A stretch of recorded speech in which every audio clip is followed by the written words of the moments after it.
ndaza kubikwereka si ryo zina ririho yasomye nabi ariko sinanamugaye nta mashuri menshi afite ahubwo ashobora kuba arimo arabidushishikariza kandi tuzabikora kuko arananiranye yaranze noneho yaranze hahandi nanjye ubwanjye nsigaye mvugane aho bigeze uyu mugabo ni ukumufasha aramutse anyegereye neza akambwira ikimugenza namufasha bikabije urifuza kumva ikimugenza namufasha ahubwo nuko akomeza azanganiriza bisanzwe ariko aramutse aje akambwira ikimugenza namufasha kuko arababaye yitwa ntabwo umugore muzima ufite umugabo utwite inda utwite umwana asambana n'undi mugabo utandukanye n'umugabo ikaze bakunzi bacu mwese mudukurikiye ni kuri Keza TV show nk'ibisanzwe nongeye kubasuhuza kandi mbifuza gukomeza kugira ibihe byiza mwese tubana umunsi ku wundi reka nizere ko mumeze neza rero mwese aho muri abari mu Rwanda ndetse n'abari mu bihugu byanze mwese ndabasuhuje ndashimira by'umwihariko wewe wakoze subscribe ukandika share ndetse na comment ndagushimira cyane inama n'ibitekerezo mugenda mutanga mu biganiro byacu no kuri ningira akamaro kandi zifasha benshi bagiye batandukanye mu buzima bwabo bwa buri munsi uyu munsi turi kumwe na Cyacyuki Neila turicaranye hano ngira ngo haraceho iminsi tutamuheruka yari yarabuze aratubwira ko yaragiye yambaye neza rwose umunsi yambaye ipantaro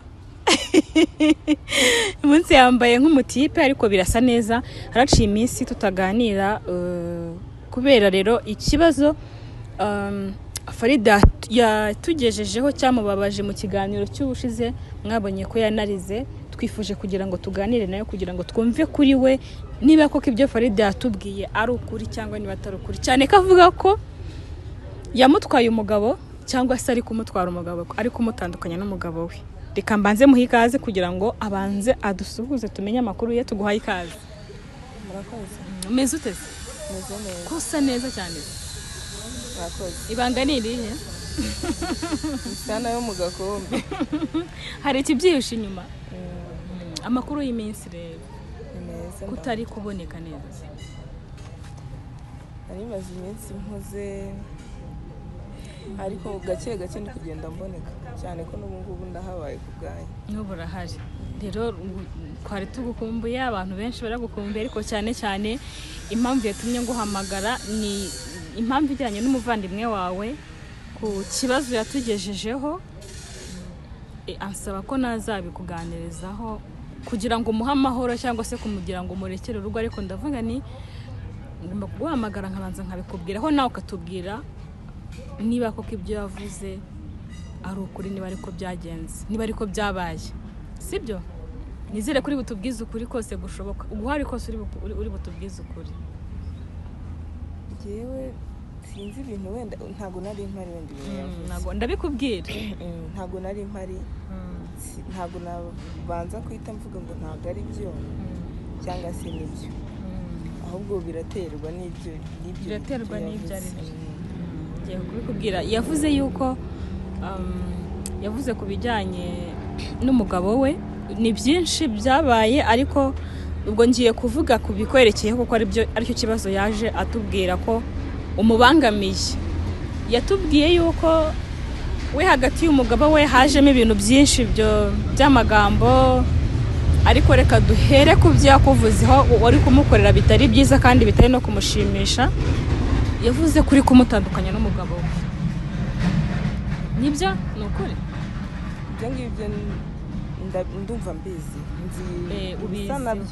uzi ibisa nabyo ariko mu by'ukuri ntabwo ari byo pe yatubwiye ko ushaka kumusenyera wamutwaye umugabo ni byinshi yatubwiye ariko ni ibintu bisa n'ibyo niyo mpamvu yambwiye ati uzamuhamagare umuganiriza ndekere umugabo ndekere n'urugo niba akeneye umugabo ashaka uwe ariko amvire ku mugabo mbere na mbere ikintu kimwe nabanza kukubwira ni uko ibintu Farida yakubwiye n'ibyo yakubwiye nyine nakoze njye ntabwo ndi uriya muntu yavuze sindi uriya muntu njye ntabwo ndi umuntu wabasha gukora biriya bintu Farida ibyo yabonye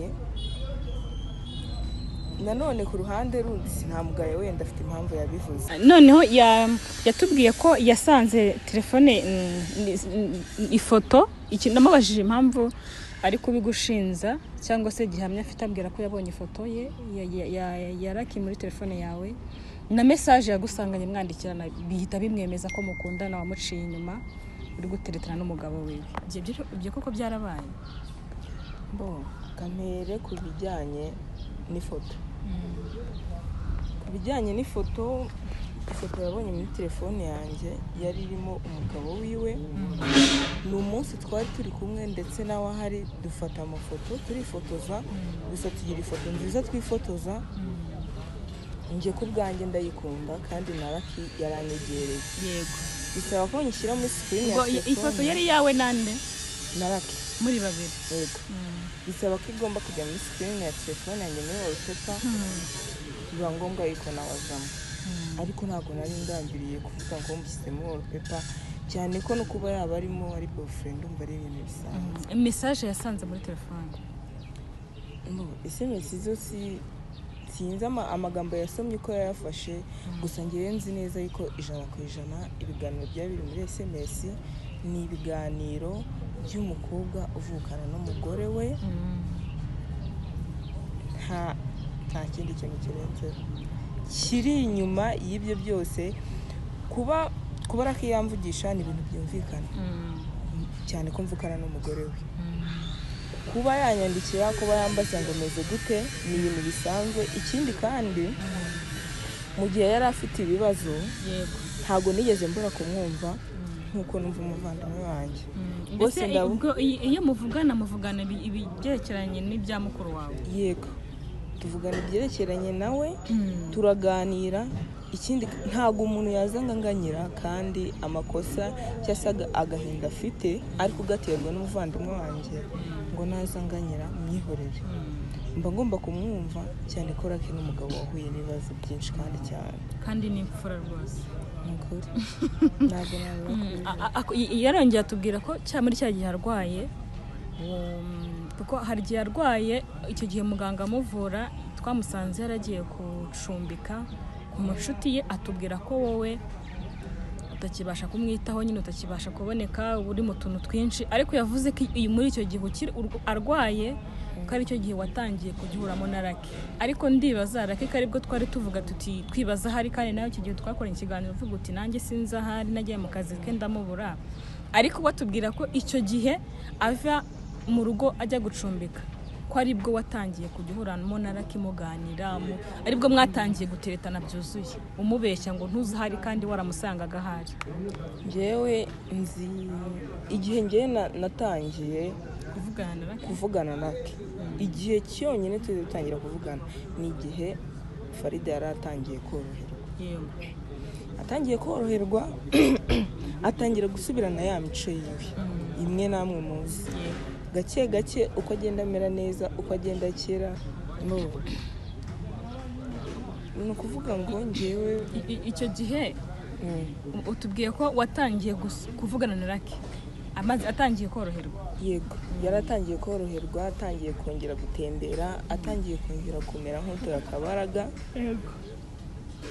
Nibwo haje kubaho kesi sinzi ngo umuntu ngo bahuye w'umugabo rakarabimenya. Nibwo yaje kumvugisha. Nibwo yaje kumvugisha ariko ngira icyo kibazo yari yahuye nacyo cyuko yari yamufashe ari kumuca inyuma. Ndamwumva, numva ibyo ambwira, turakomeza turavugana.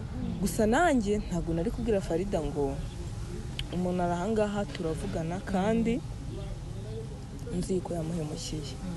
Kandi mu by'ukuri Raki yanzaniye ibimenyetso bifatika bigaragara yuko Farida yamuciye.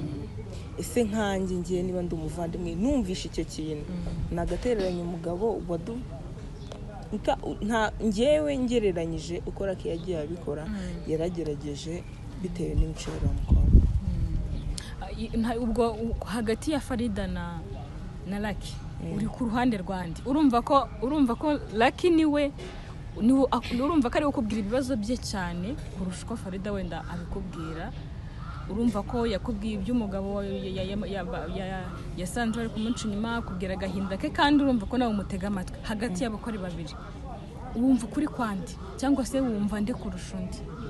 Ni ukuvuga ngo umwe ku giti cyiwe agiye afite amakosa yiwe, gusa mpamya neza 100% yuko ayo rakakora ayaterwa n'ibyo aba yabonye. Ashobora kugenda akabura isi, kuko nawe umuntu niba agasambana atwite inda uko yabingana kose ndakeka atabyemerera, ntabwo abyemerera gusambana n'undi mugabo kandi atwite.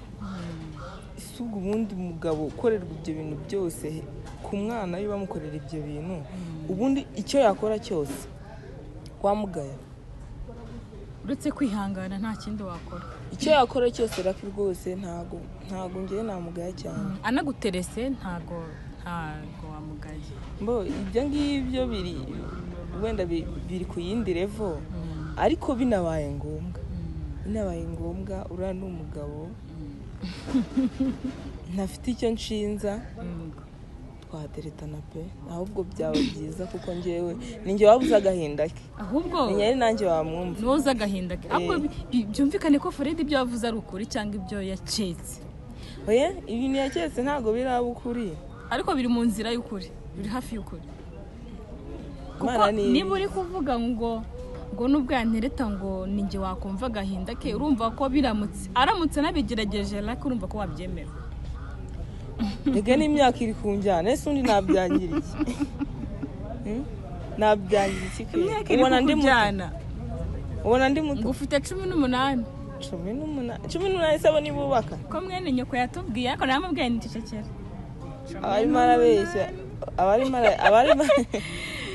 hanyuma ikindi kintu yatubwo nagenda nkubwira ibyo yagiye atubwira, kandi uzi yaranarize, yarababaye, ubona ko yanarize yanababaye. Acunze neza se ntago yari yanyweye. Oya, kunywa byo biragoye ko Farida yaba ntago yaza ari soba, ntago yaziraho. Ariko ntiyari yanyweye byo kunywa ngo yanyweye. Oya pe, buri umuntu arira ababaye nubwo yabanyweye ako karahure kamwe, nyine bituma yibuka ibyo bintu byose byabaye. Ikindi kintu yatubwiye ko yasomye muri telefone yawe agasanga handitsemo my husband. Utwo twose n'utumenyetso twerekana ko ibyo yavuze ari ukuri. Yavuze ati njyewe ndabaha ibimenyetso byose nabonye binyemeza ko we nawe hari aho bahuriye. Ni gute rero wandika bofre wawe muri telefone yawe ukandikamo iryo zina? Nta bofre wakanditsemo bofre ugatuza. Ntabwo se ibi bintu yakoze yarabizi neza yuko nzabivugaho cyangwa bivuga ko ambeshye birangiye. Ubu yagira ngo nze mvugira hano ko atize. Mu by'ukuri ataza kubikwereka si iryo zina riri. Yasomye nabi ariko sinanamugaye. Nta mashuri menshi afite. Oya, kabye ku buryo Farida gusoma izina ry'umuntu ryamunanira akaryitiranya n'irindi se. Okay, reka nere kuvuga yuko ntago nyine mwanyizera, ntago wanyizera, gusa ushatse wananyizera ko ndamuzi ayo yize. Niba husband azi no kubisoma iryo jambo yaba ryumva, cyakora ndabona yarivuga akarisubiramo. Yarabivuze pe. None ndaza kukwereka urebe ikintu yasomye mu husband. Bivuze ko yasomye nabi se ahubwo bibaho bikabije. Yaba afite ikibazo cy'amaso rero. Ntago ari ikibazo cy'amaso, ikibazo cy'amashuri make. Mukuru wawe azakuniga ahubwo bizashira. Komeza nabona iki kiganiro. Aba yaje akavuga ibintu njyewe mbanje kuvuga ukuri, kuko naba yavuze nawe ababizi neza ariko ari kubeshya. Ubwo noneho bivuze ko ibyo yaketse utwo tumenyetso rwose twose n'utwo yatubwiye twerekana ko wowe nawe muteretana. Ibyo byose bivuze ko ubihakanye nyine nta kintu kiri hagati yawe na Raki. Ahubwo ashobora kuba arimo arabidushishikariza kandi tuzabikora. Kuko arananiranye, yaranze noneho yaranze hahandi nanjye bwa nyinsigaye mvugane aho bigeze. Uyu mugabo ni ukumufasha pe, ubona Lucky wamufasha iki ubona kwiyiki aramutse anyegereye kandi n'ubundi akwegera aramutse anyegereye neza akambwira ikimugenza namufasha bikabije urifuza kumva ikimugenza namufasha ahubwo nuko akomeza azanganiriza bisanzwe ariko aramutse aje akambwira ikimugenza namufasha kuko arababaye. Hanyuma Farida rero nka mukuru wawe mu rushako rwe mu gushaka ko byose urabizi kuba twite byose urabizi ngira ngo ubuzima bwose ari kunyura muri iyi minsi ko biri kose urabizi kuba yaraguketse ko wowe n'umugabo hari ikibari hagati kandi uri kumusenyera we yavuze ko mu biri kumubaho byose kuba atari kubana n'umugabo we kuba ari guca mu bintu byinshi kubifitemo hari kwa kuri kumusenyera urabivuga heki kuba uri gusenyera mukuru wawe kandi uzi ko yubatse bimugoye ngewe ko ntabwo navuga ngo ndimo ndamusenyera umuntu asenya urwubatse ariko bararwubatse umugabo yagerageje kurwubaka akanamwereka yuko adahari ngo barwubakane. Bivuze ko rudahari ntabwo wasenya urudahari. Ntabwo nasenya urudahari kuko ukuntu yitwa ntabwo umugore muzima ufite umugabo utwite inda utwite umwana asambana n'undi mugabo utandukanye n'umugabo amagani karakano niko kaba ibyo kandi rega buriya basatari n'ubwa mbere abikoze oya ngo bwari ubwa mbere kuko yari yanyweye ntiyabimenya yatubwiye ko atarabizi yari yataye ubwenge ibaze nawe umugore ariko ibaze umumama utinyuka kunywa agata ubwenge agatinyuka kunywa agata ubwenge ubwo nawe nta mama muba umurimo kane kumupfobya nare kumupfobya pe gusa ibyo avuga yuko naba ndi mu bushuti cyangwa se mu rukundo n'umugabo wiwe igisobanuro kirimo nta kindi umugabo warangana nkamwumva kandi ntago angana azanywe n'ubusa ibibazo bye birumvikana aba afite impamvu kuba yangana rero nkamwumva ntago yangana ngo nanjye muterere iyo ngiyo kuba twaganira nta kibazo kibirimo ahubwo ibyo arimo aravuga ari gukemanga bibaye ari nabyo byaba ari byiza kurushaho. Bivuze ngo bibaye ari byo muterekana byaba ari byiza kurushaho. Byaba ari byiza kurushaho. Byaba ari byiza kurushaho se. Uramugabo arababaye pe arababaye ni byinshi byamubayeho. None kuba mwaterekana urumva ari bwo wamumara agahinda nibwo wumva kuba barabyashira bitewe nuko nize cyane ko rinangerega sindango ninjye umuzi ninjye uzagahinda yahuye nako ngumva ni nanjye umuntu uzi wakomeretse ni nawe wamenye uko yakora ariko urashaka kwiteranya n'umuvandimwe none urumva udashaka kumuntu no kurusenya burundu rugahirima nakari gasigaye kakavaho ariko si ngubu kwita kuri papa w'umwana wacu ni ikibazo. Ubu Farida nabona umugabo we ameze neza papa w'umwana we yishimye aseka si bizatuma akorera amafaranga agatunga umwana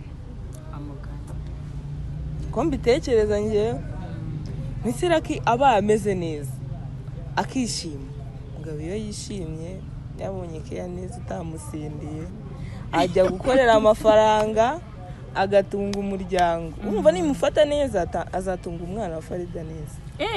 Bivuze ngo umufashe neza yakomeza kwita ku mwana wa Farida. Nta gihombo kirimo n'undi byaba biri kuza mu rugo nuko uramukobwa adatekereza ubundi ni bya famille kuko biriya byo byaramunaniye yaragaragaye yuko icyo ashoboye ni ukwibera iyo ngiyo ntabwo ari umugore w'umugabo nyine ni uwo kwigendera ashatse rero yabimparira kandi nabimukorera aguharira umugabo umufate neza kuko atabishoboye nabimukunda bimusezeranya ko nzamufata neza shaka gusangira umugabo biragoye ariko mbere ko wajya kumugira inama Farida ukamuganiriza nka murumuna we ukamubwira uti bigenze gutya hinduka mbere wigeze kumugira inama kandi asa n'uyumvise amera nk'uhindutse kuki utakimugira inama ubu ngubu noneho byagenze bite ahubwo ukaba uri kumva umukwe ukaba uri kumva bofure wawe kurusha wakumva mukuru wawe ubona ko nta kabazo ubundi wakaba uri kurane rwa mukuru wawe ariko urumva ko uri kumva ibibazo bya bofure wawe kurusha mukuru wawe ni ukuvuga ngo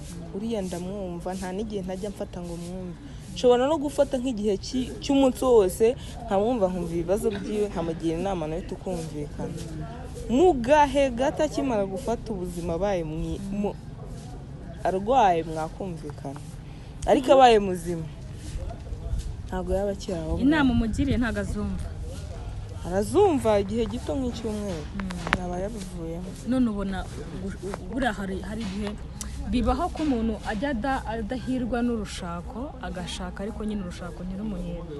none ubona Farida gushaka kwe guhera na mbere tukihura nawe ndetse n'Lucky bagihura kugeza ubu bwa twite yenda kwibaruka undi mwana we wa kabiri, cyane ko Lucky umwana yamuhakanye. waba ubizi ko Lucky umwana yamuhakanye avuga ko atari wari uwundi mugabo?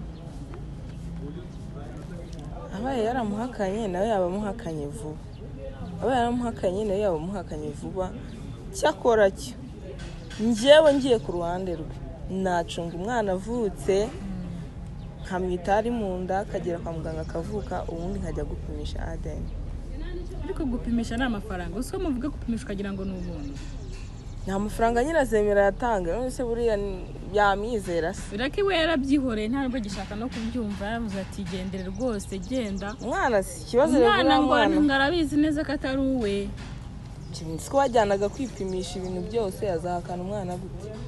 ese ntabwo ushaka gutwita inda itari y'umugabo wawe mukajyana kwipimisha, umugabo atabizi. rega buriya nyina w'umwana niwe umenya se w'umwana uko biba bimeze.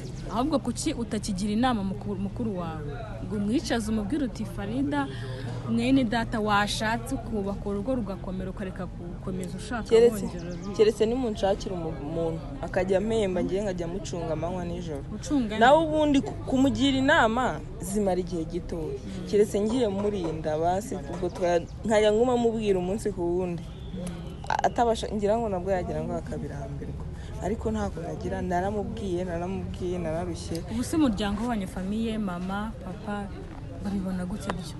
ubu umwana wabo ashaka ejo bikanga, umugabo bagashwana agatwita inda, umugabo akayanga, mu rugo ho babifashe bate? Barabo bariyakiriye basigaye nyine bavuga bati dutegereje ko umwana azavuka basi akagenda akajya n'iyajya, ariko umwana wiwe tukamusigarana tukamurera. byiza cyane, ariko uko njyewe icyo nashaka kumenya ni ikiri hagati yawe na Lucky, ariko niba koko nta gihari, niba nta kiri hagati yanyu, niba nta kindi kibahuza, niba nta rukundo ruri hagati yanyu. ni inshuti yanjye kandi uriya ni umufamiliye, nta n'impamvu niwo muri famiye. ubwo noneho Farida umutima tuze nta gihari yiyakira, avuga ati uriya murumuna wanjye nta kibazo, mbese yumve ko mu rugo rwe ibiri kuba nta ruhare ubifitemo. ibintu bimubaho uruhare ni urugira, ariko kuba ndi kuvugana n'umugabo we byo rwose birahari, turavugana kandi tunavugana neza. amaherezo y'inzira ndabona ari mu nzu, ariko bagira baca umugani ngo imbeba irya umuhini yototera isuka. tuba tuzi imigani turi abanyarwanda. bivuze ko niba uvugana cyane n'umugabo wa Farida ukavuga ati turavugana kandi cyane, bivuze ko mu biganiro mugirana tutazi harimo ibyo wenda utatuganiriza, harimo n'imyanzuro rimwe na rimwe afata mwayiganiriye, wamugiriye n'inama. ubwo ntabwo uri kugambanira umuvandimwe. ntabwo ari kumugambanira, ko imyanzuro dufata ni iya nyayo, ko twebwe turamusobanukiwe. kuba yafata imyanzuro ngiye namugira inama ni ibintu bisanzwe, kandi uriya n'ubushuti tuzabugirana, uretse nabyo bizaza da ni gake uri kubungabunga nyine urugo. ndimo ndafata neza umukwe, uri gufata neza umukwe atazava mu muryango akajya ahandi, atazaba barakiyahura umwana wacu akaburaza. kuki wavuye kuki wahise ugenda ukareka kubana? ubwo ndi kugira ngo twumve buri kantu kose kakuma kubona igisubizo. kuki wagiye mwarabanaga we na Farida ugahita uhava aho mwabanaga ukajya kwikodeshereza kandi mwarabanaga? ntacyo wicikaga uvuga ati noneho niba atangiye kunyeka byose arabimenya? yarasigaye ansuzugura kandi ngiye buriya sinkunda agasuzuguro. uragira ngo akubahe usikuru ari mukuru wawe. Yarasigaye yego ansuzugura. ntabwo agomba kugusuzugura ariko akantu ko gutaha akanyurira agumiza anyurira umugabo we agumiza anyurira umugabo we. Ubwo rero njyewe ntabwo njye nari kureka kuvugana na Lucky cyane ko nta kosa arimo, ahubwo nafashe umwanzuro ndigendera. Nafashe umwanzuro bitewe nuko aho kugira ngo wagumize atambwira nabi, kandi nanone kuvugisha Lucky nabyo sinari bubyihorere kuko hari by'ingenzi tuganira. Byari ngombwa rero yuko ngenda nkaba ndi njyenyine kugira ngo mbungabunge umutekano wanjye, kugira ngo na Farida bugiye kure ye wenda muhereze amahoro y'ibintu birangira. hanyuma turi kugana ku musozo, ngaho gira ijambo bwira umukwe wanyu. Umukwe wawe cyambere cyo nuko mukumbuye, mazema n'iminsi namubona ndamukumbuye. Ikindi cya kabiri, Imana ijye imuturindira, Imana ijye imurinda kandi ahazajya aba ari hose. Ngiye mvuze ku ruhande rwanjye n'urwa famiye yacu turamukunda. Ibya Farida we wamunaniye, icy'ingenzi nuko tumukunda. yego Turamukunda kandi tumwitayeho kandi tumuri inyuma. Nagira ikibazo agira ariko anaboneke. yego reka dusoreze hano. Mwumvishije amagambo dusubije ko biri kose, ngewe nk'umuntu mukuru hari icyo numvisemo, namwe nk'abantu bakuru hari icyo mwumvisemo. Reka tubitege amaso naho butaha.